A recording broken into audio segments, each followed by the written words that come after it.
मुमताज जी इन्होंने कही, बहुत जल्दी से जल्दी जवाब दीजिएगा क्योंकि मुझे सारे मेहमानों के पास। उन्होंने एक स्पेसिफिक सवाल पूछा है, उन्होंने कहा कि आपको ये बताया जाता है कि अगर कोई नहीं मान रहा आपका धर्म तो वो काफिर है, नहीं, इसीलिए ये पत्थर बरसाओ। बिल्कुल गलत है, ये झूठ है, प्रोपगेंडा है। ठीक है। और हिंदुस्तान में आज से मुसलमान नहीं रह रहे हैं, सदियों से जमीन पर रहे हैं। ठीक है। अच्छा पैगाम दिया है। आप देखिए ख्वाजा अजमेरी की दरगाह, वहाँ कहाँ पत्थर चलते हैं, हजरत निजामुद्दीन औलिया वहाँ देख लीजिए, और तमाम दरगाहों में, इमाम बारगाहों में आप जाइए तो ये बिल्कुल झूठ है। और न जाने क्यों ये मोदी जी की सरकार आने के बाद, भाजपा मजबूत होने के बाद ऐसा हो रहा है।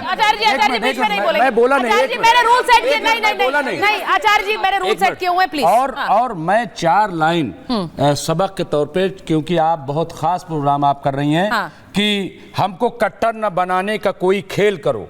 ठीक है। हमको कट्टर न बनाने का कोई खेल करो, हो सके तुमसे अगर मुझसे जरा मेल करो, हो सके तुमसे अगर मुझसे जरा मेल करो, और साजिशें जो भी करें, साजिशें जो भी करें, आचार्य जी मैं शो नहीं कर पाऊंगी, मुझे रोकना सजा हो मुमताज। साजिशें जो भी करें, ठीक है, उनको सजा हो मुमताज। ये मैं पैगाम दे रहा हूं कि साजिशें जो भी करें उनको सजा हो मुमताज। मैं तो कहता हूं हमेशा के लिए जेल करो। केरल तक मेरा ये पैगाम है कि जो लोग साजिश कर रहे हैं, बार बार ये लोग कहते हैं साजिश वाले हैं, तो भाई पर्दाफाश क्यों नहीं करते? उनको कौन छुपा रहा है? आचार्य जी मैं ऐसे हुकूमतें क्या कर रही हैं? बता रही हूँ जो मैंने। हाँ ठीक है, आपने अपनी मुमताज जी बात रखी, वो जो बात कह रहे हैं, मुमताज जी ने जो बात कही है, उन्होंने कहा कि इस तरह से एक जो तस्वीर पेंट करने की कोशिश हो रही है। सूर्य मैथिल जी जरा उस तस्वीर के बारे में बता दीजिए, क्योंकि यहाँ मैं जब देखती हूँ, जब जुलूस में आज एक कोशिश यही है कि एक तरफ जो सोच है, एक आम हिंदू और एक आम मुसलमान क्या सोच रहा है वो तो लोगों को समझना चाहिए, और इसीलिए ये नफरत अब जाएगी या ये नफरत और बढ़ेगी? धन्यवाद। पहले तो आपको और पूरे देश को भारत माता की जय, वंदे मातरम।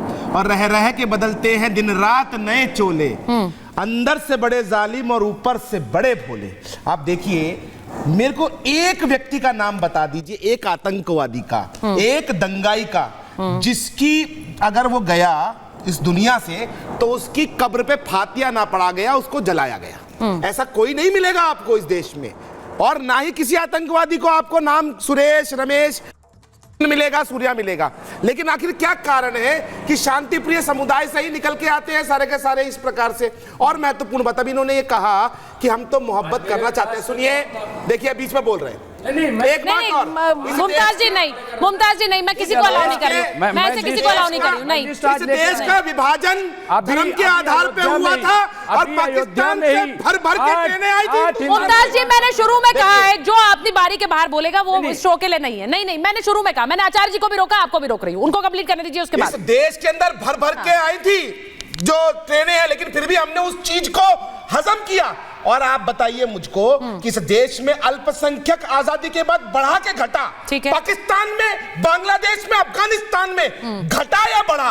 ये अपने आप में उत्तर है कि इन लोगों की मानसिकता क्या है। ठीक है, मैं एक बार जा रही हूँ, एक बार सुन लीजिए जो बात इन्होंने कही है। मैं बिलाल जी आपसे जवाब ले लेती हूँ। उन्होंने कहा कि अल्पसंख्यकों की स्थिति क्या है इस देश में, ये साफ पता चलती है जब आप बांग्लादेश को देखते हैं, आप पाकिस्तान को देखते हैं, तब भी आप लोग ये कहना चाहते हैं कि इस देश में ये हिंदू सहिष्णु है, इसी वजह से हुआ है। उनका सीधा मतलब ये है, तब भी आप आरोप भी लगाते हैं और पत्थर भी बरसाते हैं।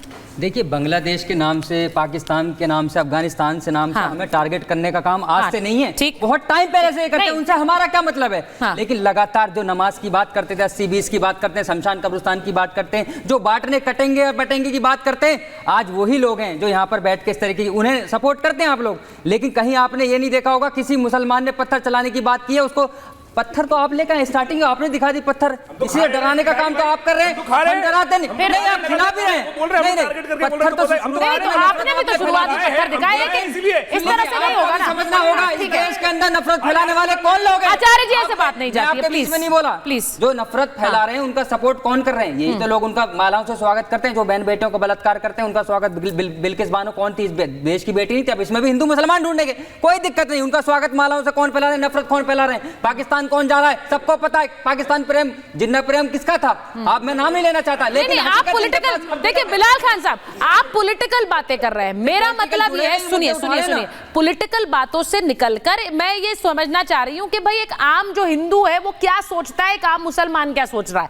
सीधी बात यह है कि ये तस्वीरें रोज आती हैं, हमें भी समझ नहीं आता कि हर तरफ थोड़े ही कोई, हर शहर में क्या इस तरह की साजिश रची जा रही है, हर शहर में ये हो रहा है। मैं एक छोटा सा कंप्लीट करिए। उन्होंने हर चीज को बदनाम कर दिया, अब नमाज ही रह गए, अब जुमे की नमाज रहेगी उसको भी बदनाम करेंगे। मुझे मालूम है जिस तरीके से मदरसों को लेकर आपने बदनाम किया, वक्फ बोर्ड पे लगातार आप हमला कर रहे हैं, अब जुमे की नमाज यही तो करना है। एक चीज मैं ये बता देना चाहती हूँ, एक चीज मैं बता देना चाहती हूँ, ना तो आप इनको बदनाम कर रहे हैं ना ये आपको बदनाम कर रहे हैं। अब अगर ये साजिश हो रही है तो उसमें पर्सनली टारगेट मत करिए एक दूसरे को। मुझे मैं सिर्फ ये बात समझना चाह रही हूँ। सौरभ जी जरा बताइए, ये बार बार जब मैंने आज कई बात पढ़ी भी कि किस तरह के, ये मैंने नहीं कहा, ये बहुत लोगों से बात करने के बाद हमने ये बात बताई कि हिंदू पक्ष क्या सोच रहा है, मुस्लिम पक्ष क्या सोच रहा है।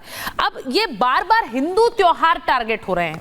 अब ये पूछा जाता है कि हिंदू त्योहार टारगेट क्यों है। हिंदू त्योहार में अब जो मैंने एक तस्वीर दिखाई है वो भी आप देखिएगा बिलाल जी, उसमें तो क्लियरली नजर आ रहा है कि मस्जिद से पत्थर फेंके जा रहे हैं।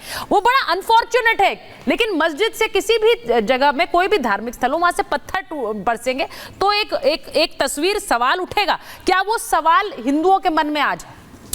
बिल्कुल निश्चित रूप से है। देखिए सुचरिता जी अभी कह रहे थे कि बांग्लादेश और पाकिस्तान की आप लोग बात करते हो, हम लोग नहीं बात करते। हम तो कहते हैं आप हिंदुस्तानी मुसलमान हो। भाई जब आप सीरिया देखते हो, लीबिया देखते हो, पाकिस्तान देखते हो, अफगानिस्तान देखते हो, बांग्लादेश देखते हो, वहां पे आप ही के भाई आप ही को मार रहे हैं, आप ही के ऊपर पत्थर चला रहे हो। वहां तो कोई हिंदू नहीं है ना। आप यहाँ अगर हिंदुस्तान में हिंदू की बात कर रहे हो, वहां तो आप ही लोग पत्थर मार रहे हो, बम मार रहे हो आपस में एक दूसरे को। साहब जब आप हिंदुस्तान में आते हो, यहाँ की मिट्टी को चूम लो, ये जन्नत है आप लोगों के लिए। हिंदुस्तान चूंकि जो है, आप जब हम बार बार कहते हैं हिंदू राष्ट्र से हमारा तात्पर्य है कि हिंदू यहाँ बहुसंख्यक है, इसीलिए सेकुलर देश है, चूंकि हम बहुसंख्यक हैं। अगर ये मुस्लिम बहुसंख्यक होता तो लीबिया, सीरिया, पाकिस्तान, अफगानिस्तान होता। सुनिए मुमताज भाई, देखिए यहाँ पर आप दो लोगों के पास गई, 10 साल में दो मौलाना के पास गई। अब सुन लो भैया, पहले दो मौलाना के पास गई। कम से कम अगर इन मौलाना के मुंह से निकला होता कि हम जो ये अनपढ़ हैं, पढ़ाई नहीं हो पाई, अशिक्षित लोग हैं, इनको अगर ये कहते कि भैया पत्थर ना चलाओ, एक बयान नहीं दिया इन लोगों ने। इस पर बयान दिया है, लेकिन जब पत्थर सामने ही आ गए, हिंदू लोग चलो, सवाल ये कि पत्थर जब सामने आ गया तो मजम्मत क्या करो? पत्थर तो सामने आ गए, पत्थर तो सामने आ गए। वो बोल रहे हैं। नहीं बिलाल जी नहीं, ऐसे नहीं, बोलने दीजिए, कंप्लीट करने दीजिए। स्वीकार करिए, जो आपके यहाँ पर कट्टर मौलाना है, वो इस जहर को भरते हैं जाकर के लोगों के बीच में। ये पत्थर वो अपने मन से नहीं चलाते, ये सिखाया और पढ़ाए हुए लोग हैं। ठीक है। मैं एक बार धर्म संसद में अब उन्होंने बोला मुसलमानों को काटने की बात कर रही थी। नहीं तो बिल्कुल कौन कट्टर थे बताइए आप? रामनवमी का त्योहार पर एक